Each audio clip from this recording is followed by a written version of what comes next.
besar dan ajaiblah karyamu. Adil dan benarlah jalanmu, Raja segala bangsa yang maha kuasa, mulia namamu. Layaklah segala bangsa sujud kepadamu, sebab Kau Allah yang kudus, layak disembah. Layaklah segala bangsa sujud kepadamu. Laulah yang kudus, layak disembah.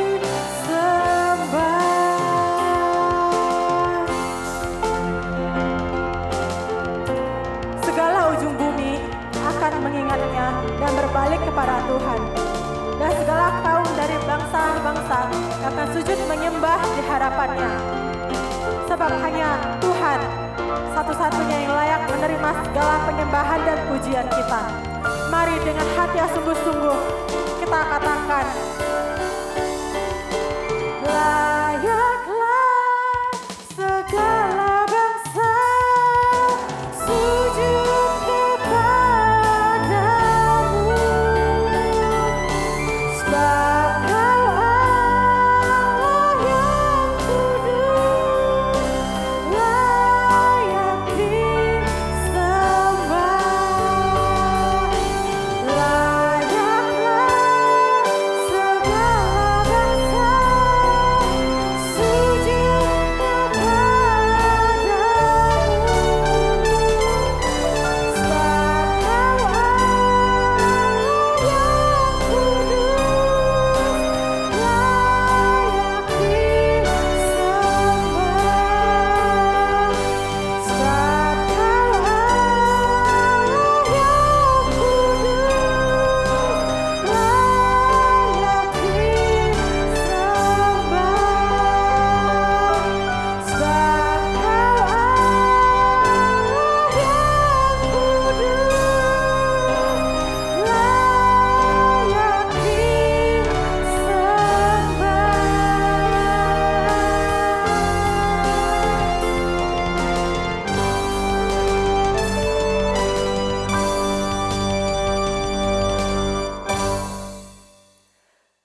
Benar Tuhan, hanya Engkau Allah satu-satunya yang layak disembah dan ditinggikan. Hanya Engkau Tuhan Allah yang maha kuasa. Biarlah Tuhan, dimanapun kami berada, kami selalu mengingat akan segala kebaikan-Mu. Dan kami akan terus menaikkan segala syukur, hormat kami kepadamu Tuhan. Tuhan, kiranya Engkau yang terus bertatah atas puji-pujian kami Tuhan. Kau yang hadir di tengah-tengah persekutuan ini Tuhan. Biarlah Tuhan, hanya kebaikan-Mu Tuhan yang selalu kami ingat dan selalu kami bicarakan Tuhan. Terima kasih Tuhan, kami menyerahkan Tuhan persekutuan pemuda ini Tuhan dari awal hingga akhir ke dalam tangan pengasihan-Mu saja. Segala pujian, hormat dan kemuliaan hanya kami kembalikan ke dalam satu nama Yesus Kristus. Kami berdoa dan mengucap syukur. Amin. Shalom teman-teman, selamat malam. Gak terasa ya hari ini kita sudah Sabtu kembali dan pemuda kembali. Saya yakin selama seminggu ini kebaikan Tuhan itu ada bersama dengan kita. Saya mau teman-teman kita sama-sama mengingat kira-kira dalam seminggu ini apa yang kita syukuri gitu. Coba teman-teman ingat gitu dan teman-teman pikir kembali gitu. Nah kalau misalnya teman-teman sudah terpikir, teman-teman bisa memberitahukan itu kepada Tuhan, teman-teman bisa ucapkan itu kepada Tuhan. Ataupun misalnya kalau teman-teman pengen share, teman-teman bisa sharing nanti di grup pemuda ya. Jadi supaya kita bisa saling berbagi kebaikan Tuhan. Kalau saya hari ini bersyukur ya karena hari ini saya bisa diiringi tim musik yang lengkap. Hai ya. Oke, mari kita sama-sama naikkan syukur kita dengan lagu pujian berikut. Kita sama-sama bersyukur kepada Tuhan. Na na na na na na na na na na na na na na.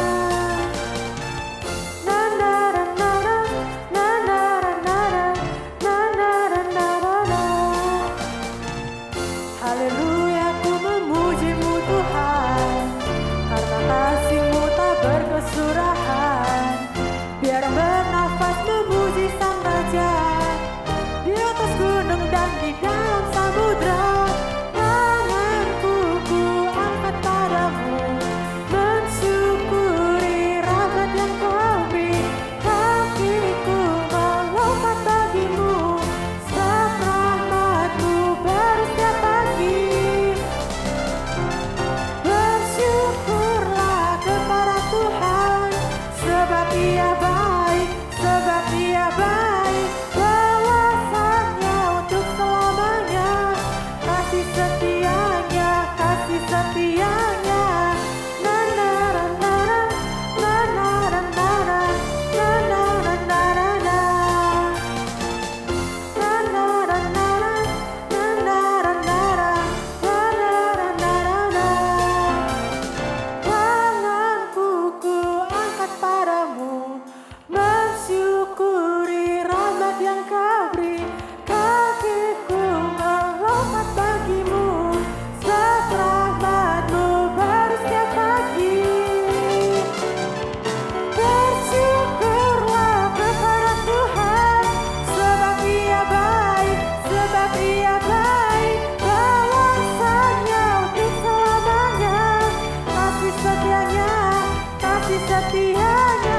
Bersyukurlah kepada Tuhan, sebab Ia baik, sebab Ia baik. Balasannya untuk selamanya, kasih setianya, kasih setianya. Na na na na na na na na na na na na na. Na na na na na na na na na na. Tuhan tak pernah janji langit selalu biru, tetapi Dia berjanji akan selalu menyertai. Tuhan tak pernah janji jalan selalu rata, tetapi Dia berjanji akan memberikan kekuatan.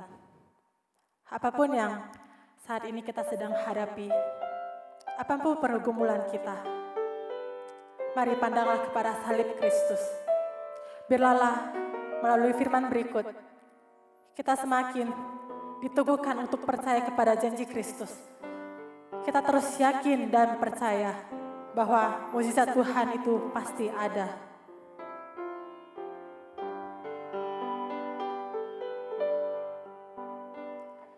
Tuhan tak pernah janji langit selalu biru, tetapi Dia berjanji selalu menyertai. Tuhan tak pernah janji jalan selalu rata, tetapi Dia berjanji berikan kekuatan. Jangan pernah menyerah, jangan berputus asa. Mujizat Tuhan ada saat hati menyembah. Jangan pernah menyerah,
Mari teman-teman kita sama-sama bersatu di dalam doa. Bapa kami yang di dalam kerajaan surga, kami sungguh bersyukur bahwa berkat pemeliharaanmu sampai hari ini masih boleh terus kami rasakan. Dan saat ini kami bersyukur kalau kami masih boleh bersekutu di dalam ibadah virtual pada hari ini. Dan kami boleh bersama punya waktu untuk memuji dan juga untuk mendengarkan firman-Mu. Terima kasih ya Tuhan. Dan kami serahkan waktu ini ya Tuhan untuk setiap kami yang mendengarkan dan juga hamba-Mu yang menyampaikan firman-Mu. Kiranya Engkau yang berbicara dan menyapa setiap kami agar kami boleh kembali diteguhkan dan dikuatkan di dalam kami menjalani hidup kami. Terima kasih ya Tuhan.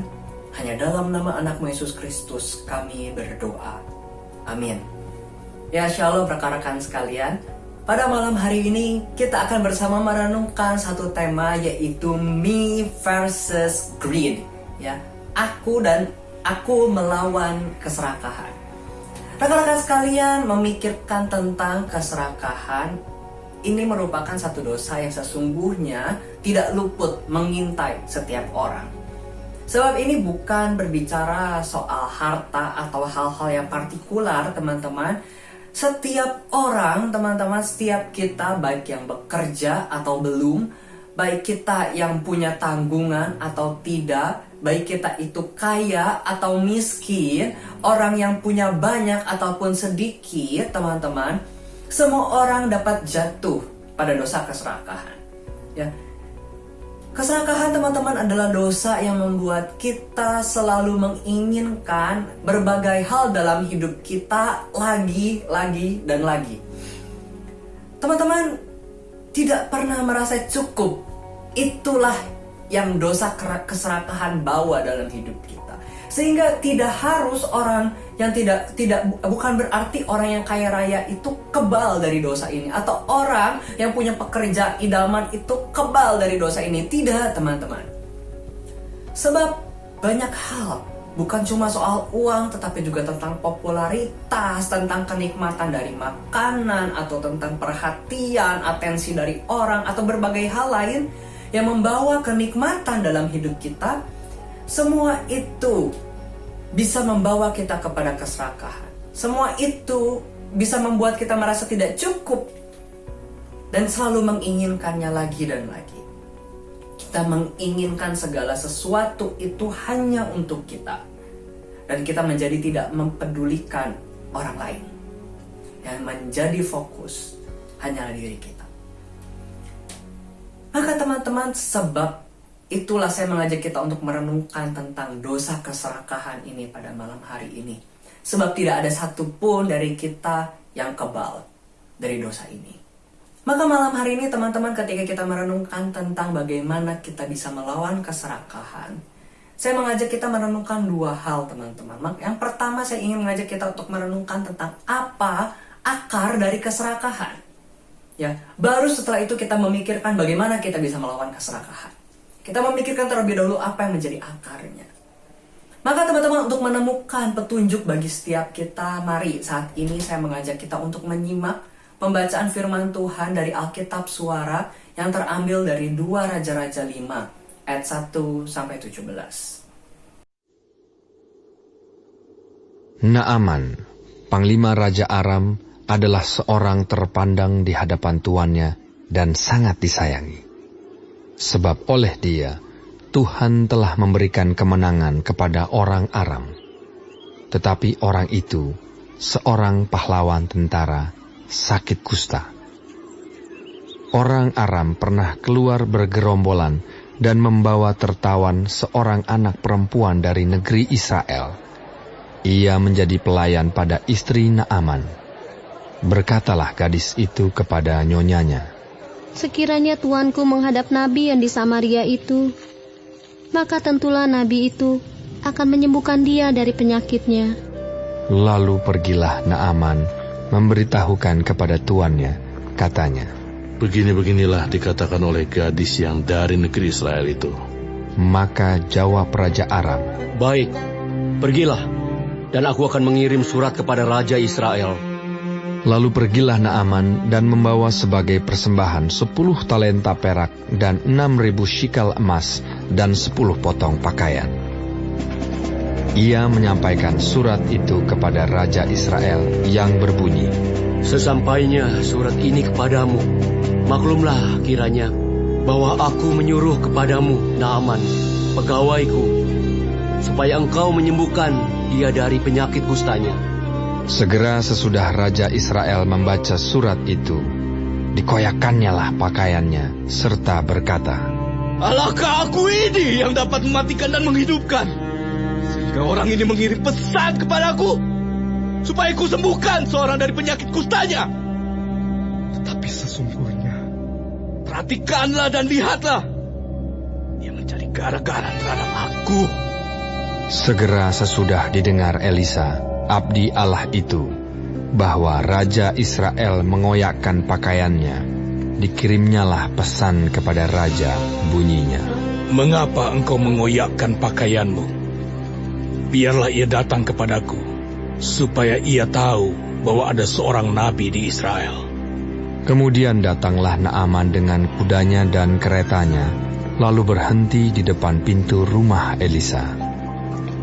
Elisa menyuruh seorang suruhan kepadanya, mengatakan, Pergilah mandi 7 kali dalam sungai Yordan, maka tubuhmu akan pulih kembali, sehingga engkau menjadi tahir.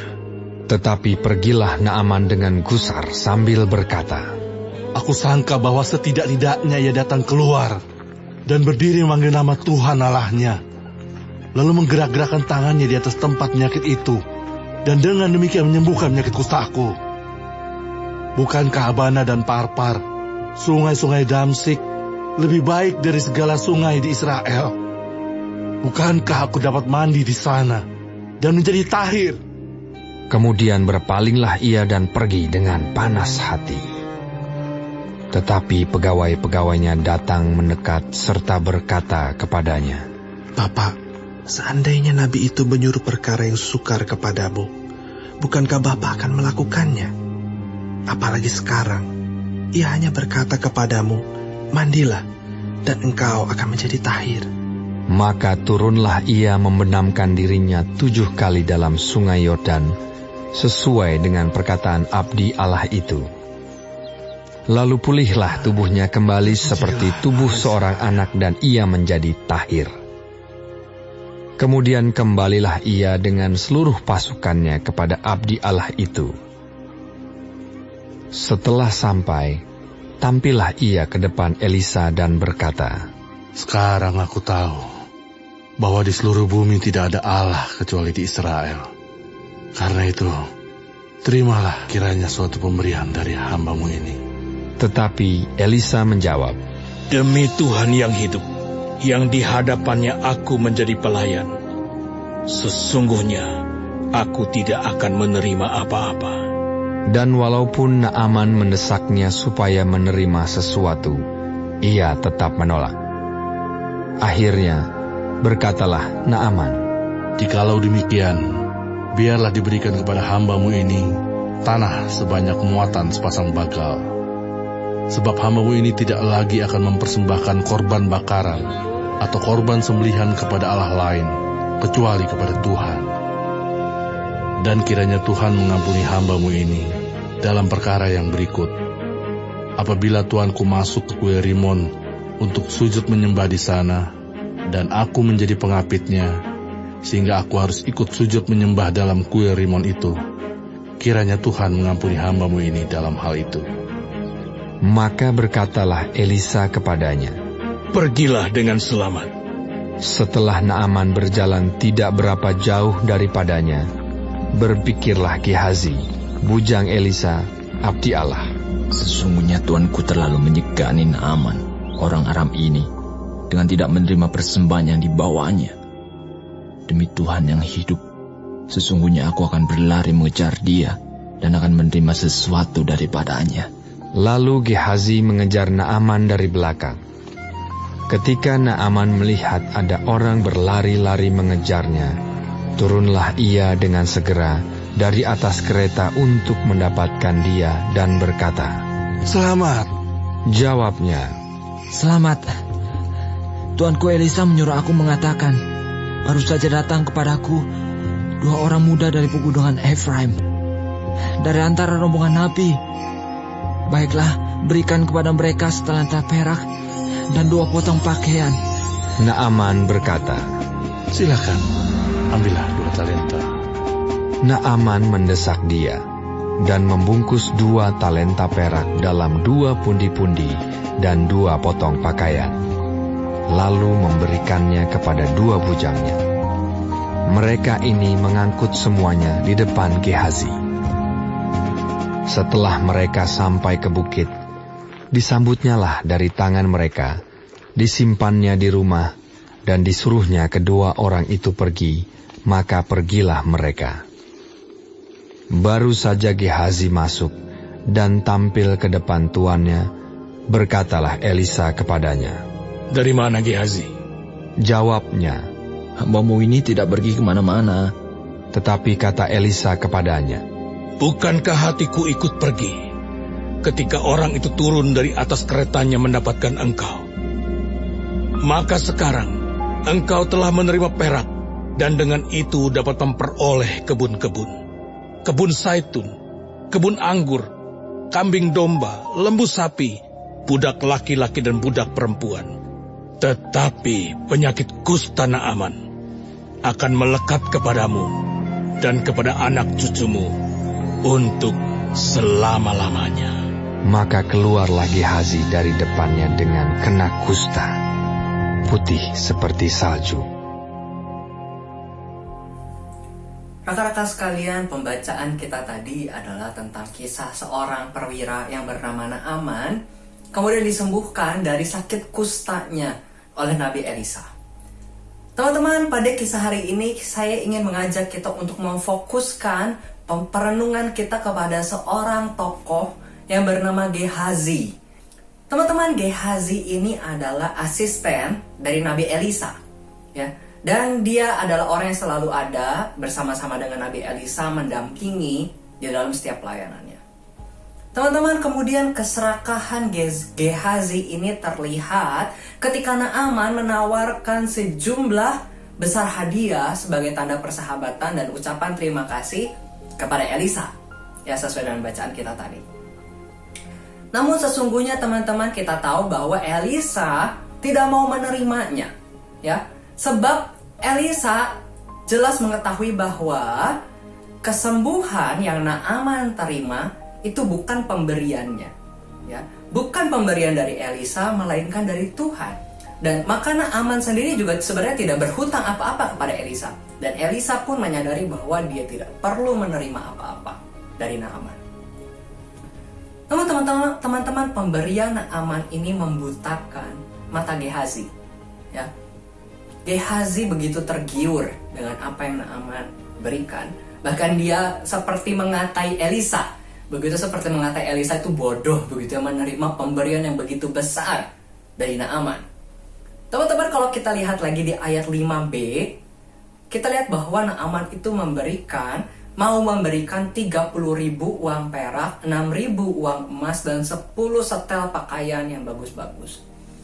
Teman-teman, kalau harta itu dikonversikan, kurang lebih 30.000 uang perak itu sama dengan 375 kg perak, ya. Dan 6.000 uang emas itu kurang lebih seberat 75 kg emas dan 10 setel pakaian.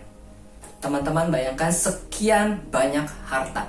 Memang mungkin akan sangat wajar, siapa yang tidak tergiur begitu ya, dihadapkan dengan sebegitu besarnya harta di hadapannya.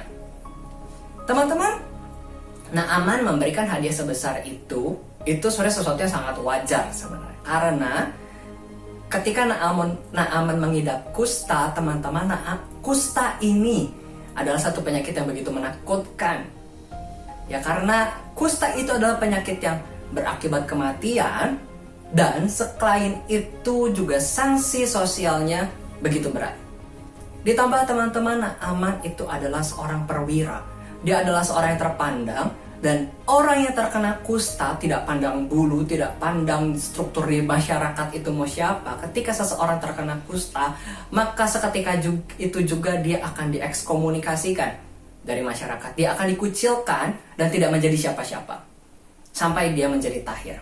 Namun teman-teman, beruntungnya Naaman adalah seorang perwira kesayangan, begitu ya, sehingga dia seperti mendapat kesempatan kedua dan mendapatkan jalan untuk bisa ketemu dengan Elisa dan menerima kesembuhan dari Allah. Bahkan terlebih dari itu teman-teman, sedikit mungkin kalau kita boleh perhatikan ketika Naaman berkata bahwa dia mau meminta sejumlah tanah dari Israel. Itu artinya sebenarnya Naaman itu sedang mengatakan bahwa dia tuh mau percaya kepada Allah dengan sungguh-sungguh. Jadi dia bukan cuma berkata saya mau menyembah Tuhanmu atau berkata saya salut dengan Allah Israel, tetapi ketika dia minta tanah, dia minta izin bahwa dia ingin minta izin meminta sejumlah tanah Israel. Itu artinya dia ingin beribadah kepada Allah dengan tanah dari Israel. Itu adalah satu simbol yang sangat wajar di masa itu, teman-teman. Seseorang mengambil tanah dari negara, dari satu daerah di mana Allah tersebut disembah, kemudian beribadah di atas tanah itu, di tanah asal, di tempat tinggalnya. Ya, ketika dia tinggal di negara yang lain. Nah, itu adalah satu bukti pertobatan yang luar biasa dari Naaman.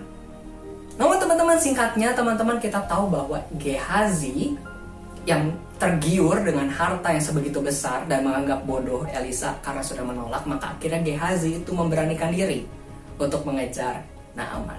Ya, dan ketika mengejar Naaman, dia juga berbohong ya, dia mengatakan bahwa seolah-olah dia diutus oleh Elisa dan seolah-olah dia minta itu bukan untuk keinginannya sendiri, padahal itu untuk dirinya sendiri. Dia meminta seolah-olah untuk dikasih ke orang lain, ya, tetapi sesungguhnya dia mau meminta harta itu hanya untuk dirinya sendiri. Dan teman-teman, pada akhirnya apa yang membuat Gehazi itu menjadi tunduk pada keserakahannya? Maka saya dapat katakan bahwa akar dari keserakahan itu sesungguhnya adalah rasa tidak puas, ya, rasa tidak pernah cukup. Dan teman-teman, setidaknya saya menemukan bahwa ada dua hal yang bisa membuat seseorang itu merasa tidak cukup, merasa tidak puas dengan apa yang dia tidak punya, dengan apa yang dia punya, sehingga dia menjadi serakah. Teman-teman, hal yang pertama yang membuat seseorang tidak puas adalah iri hati. Ya. Teman-teman, ketika seseorang iri hati, ketika seseorang melihat apa yang orang lain capai dan menginginkannya, di saat itulah dosa keserakahan itu mengintai. Di saat itulah rasa tidak puas itu membawa kita kepada keserakahan.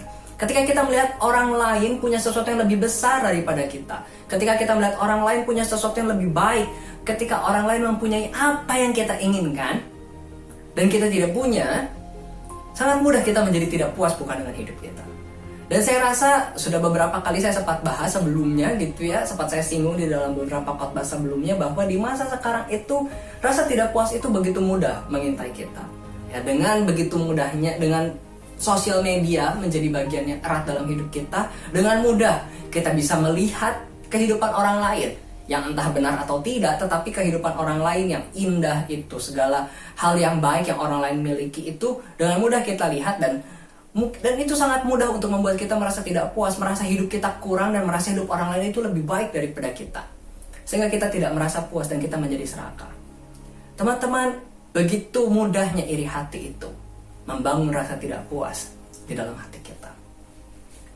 Dan hal yang kedua, teman-teman, hal lain yang membuat kita dengan jatuh kepada keserakahan, membuat kita menjadi tidak puas adalah rasa khawatir, teman-teman. Rasa khawatir. Kekhawatiran itu membuat kita menjadi tidak puas. Teman-teman, kalau kita membayangkan mungkin di posisi Gehazi, ya, dia adalah seorang asisten Elia, ya, asisten seorang nabi. Teman-teman, seorang nabi itu bukan juga pekerja, meskipun dia dipandang baik di dalam masyarakat, dia juga bukan satu pekerjaan yang menghasilkan uang secara rutin. Ya, bukan seperti pekerja kantoran atau mungkin pelayan Tuhan saat ini yang mungkin punya tunjangan secara rutin, tetapi nabi tidak demikian, teman-teman. Ya, semua bergantung dengan kegiatan ibadah, persembahan, atau bahkan dari belas kasihan orang begitu. Sehingga mungkin menjadi seorang asisten nabi tentu ada pasang surut di dalam hidupnya. Maka teman-teman, sekalipun saya yakin bahwa secara keseluruhan kehidupan nabi itu bukan yang tidak terpelihara, sebab hukum Tuhan mengatur hidup orang-orang kudus. Ya, hukum Tuhan pada masa lampau itu sangat mengatur bagaimana masyarakat itu memelihara para pelayan Tuhan. Tetapi tentu pasti ada masa-masa di mana orang-orang yang melayani Tuhan seperti Elisa dan juga para asistennya itu mungkin berada dalam kondisi yang tidak cukup baik. Gitu ya. Dan itu sangat wajar, dalam hidup semua orang juga pasti pernah mengalami itu. Sestabil-stabilnya pekerjaan kita, sebaik-baiknya gaji kita, pasti kita juga pernah menjumpai bukan masa-masa sulit di dalam kehidupan kita. Dan teman-teman, mengalami masa sulit itu sangat mudah membuat kita juga menjadi cemas. Ya, sangat mudah membuat kita khawatir sebab kita tidak mau mengalami hal itu lagi. Ya, kita tidak mau mengalami masa-masa sulit lagi, sehingga kita menjadi khawatir, kita berusaha menjaga hidup kita supaya tetap stabil, tidak bergeser dari kenyamanan yang kita miliki saat ini. Dan itu pada akhirnya membuat kita merasa selalu butuh sesuatu yang lebih dalam hidup kita. Membuat kita tidak pernah puas dengan pencapaian kita sebab mungkin kita merasa saya belum cukup secure hari ini. Saya belum cukup stabil, saya belum cukup aman hari ini. Makanya akhirnya kita menjadi khawatir, makin khawatir, kita tidak merasa puas dengan apa yang kita punya sebab kita menyadari bahwa kita tidak pernah punya masa depan yang stabil bagaimanapun kita berusaha. Dan mungkin juga itu akhirnya mendorong keinginan Gehazi untuk mendapatkan apa yang ditawarkan oleh Naaman. Sebab sejumlah besar harta itu mungkin bisa memberikan jaminan hidup untuk sekian bulan ke depan, bahkan mungkin hidup yang bisa lebih nyaman. Bukan cuma sekedar menyambung hidup, tetapi juga bisa memberikan hidup yang nyaman. Maka inilah teman-teman akar dari keserakahan itu. Dari rasa tidak puas.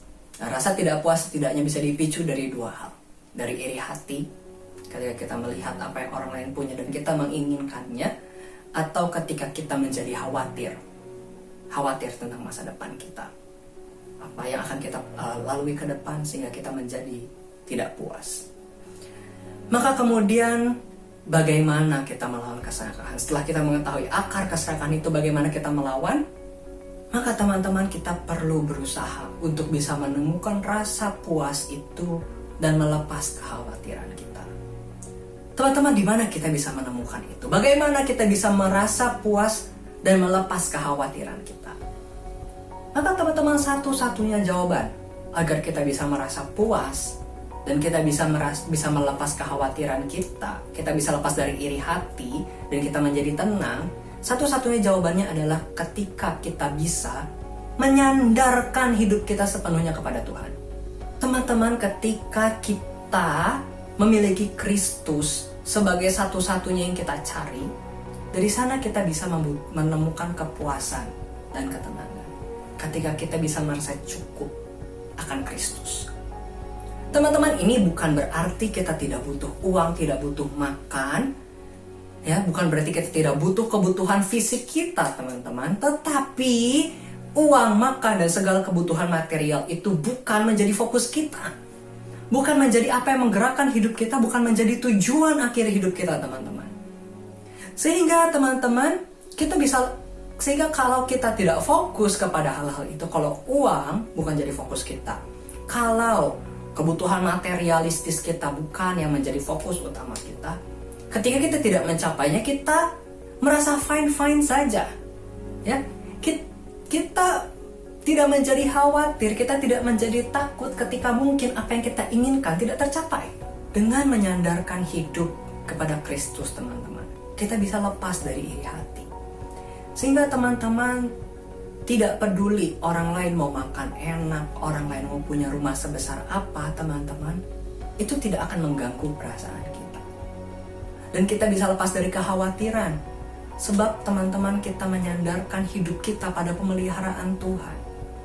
Kita menyadari dan kita benar-benar melakukannya, teman-teman. Kita bukan cuma sekadar tahu bahwa Tuhan yang memelihara hidup kita. Ya, kita bukan cuma sekadar tahu bahwa Tuhan itu adalah pencipta dan pemelihara, tetapi kita benar-benar menyandarkan hidup kita kepada pemeliharaannya. Sehingga kita percaya bahwa lewat apapun yang kita kerjakan, lewat pekerjaan atau apapun sumber penghasilan kita saat ini, Tuhan bisa mencukupkan. Atau bahkan Tuhan kalau berkehendak bisa memberi lebih. Rekan-rekan sekalian, jika kita tetap membiarkan diri kita dipenuhi oleh rasa iri hati dan kekhawatiran, maka teman-teman, berapapun yang Tuhan anugerahkan pada kita, niscaya tidak akan pernah terasa cukup. Kalau kita tetap membiarkan diri kita dipenuhi dengan iri hati dan kekhawatiran, kita tidak akan pernah menemukan rasa puas. Mau kita naik jabatan berapa kali pun sampai kita jadi pemilik perusahaan, atau bahkan kita menjadi yang memiliki dunia ini, atau mau berapapun, seberapa besar jaminan hidup kita mau punya asuransi dimanapun, kita mau sampai punya security bodyguard pribadi, atau bagaimanapun kita berusaha menjaga hidup kita, teman-teman, kalau kita tidak menyandarkan hidup kita pada Tuhan, kita tidak akan pernah menemukan rasa aman itu dan terus menjadi khawatir.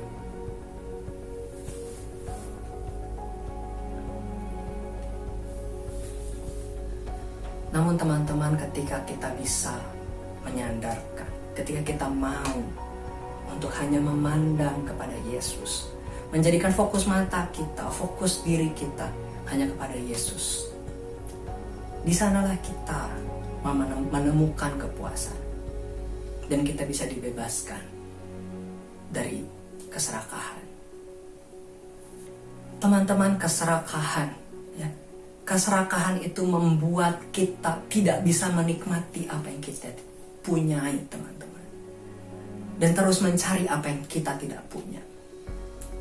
Bukankah itu adalah satu lingkaran yang begitu mematikan? Kita mau punya berapa banyak pun, kita tidak pernah bisa menikmatinya.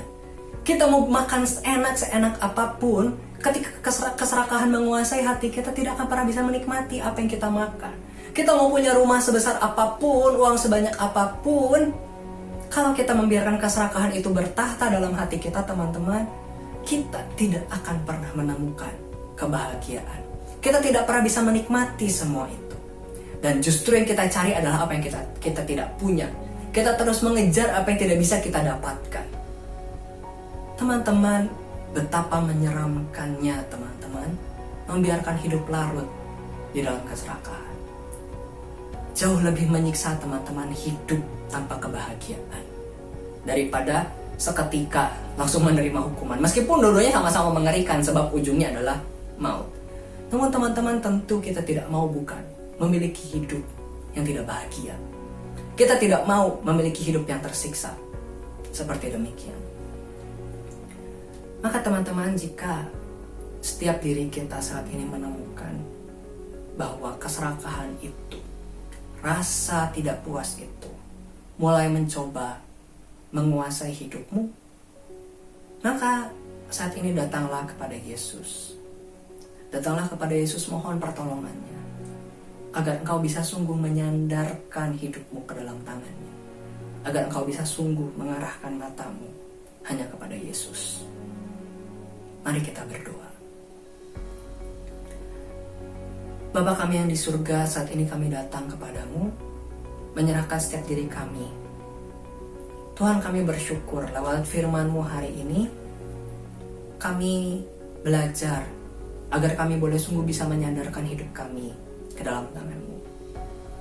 Kami sadar Tuhan bahwa ini bukan satu hal yang mudah untuk kami lakukan dan perlu penuh perjuangan.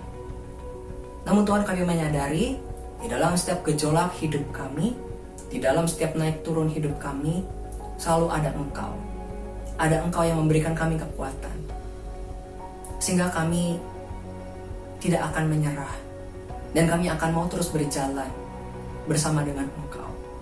Kami percaya bahwa kuasa-Mu, pertolongan-Mu akan ada bagi setiap kami yang dengan setia menyembah dan mencari wajah-Mu. Terima kasih ya Tuhan. Hanya dalam nama anak-Mu Yesus Kristus kami bersyukur dan berdoa. Amin. Rekan-rekan sekalian, sebelum kita menutup persekutuan pemuda kita dan mengambil waktu teduh, ada dua hal yang ingin saya umumkan, teman-teman. Yang pertama adalah Sabtu depan. Sabtu depan kita akan ada seminar pembinaan keluarga. Teman-teman, ini adalah undangan untuk semua jemaat umum. Jadi kita akan membahas tentang satu tema, yaitu mengalami kasih Allah di dalam keluarga.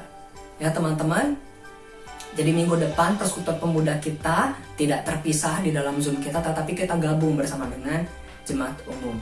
Tapi teman-teman, slot untuk bisa join di dalam Zoom ini terbatas teman-teman, hanya 100. Maka teman-teman perlu mendaftarkan diri ke kontak person yang ada di layar ya teman-teman, supaya teman-teman bisa dapat password dan ID dan password untuk Zoom minggu depan. Kalau teman-teman tidak kebagian slot, teman-teman masih bisa mengikuti seminar ini di YouTube secara hybrid, akan di streamingkan juga ke YouTube. Tetapi teman-teman, kalau kita bisa gabung ke Zoom, kita punya kesempatan untuk bisa tanya jawab dengan pembicara kita, yaitu Pendeta Yohanes Lihaning. Ya, Pendeta Yohanes Lihaning ini adalah seorang dosen dari SLT Amanat Agung, teman-teman. Ya, jadi harap teman-teman bisa mempersiapkan hati dan bisa mendaftar untuk bisa ikut di dalam seminar ini tentang mengalami kasih Tuhan di dalam keluarga. Dan teman-teman, hal yang kedua adalah ingat, besok kita juga akan tetap ibadah seperti biasa teman-teman di jam 8 dan jam 10.30. Jangan sampai lewatkan, mari kita sama-sama siapkan hati untuk beribadah esok hari. Ya, itu saja teman-teman pengumuman dari saya. Silakan mengambil waktu teduh. Tuhan Yesus memberkati.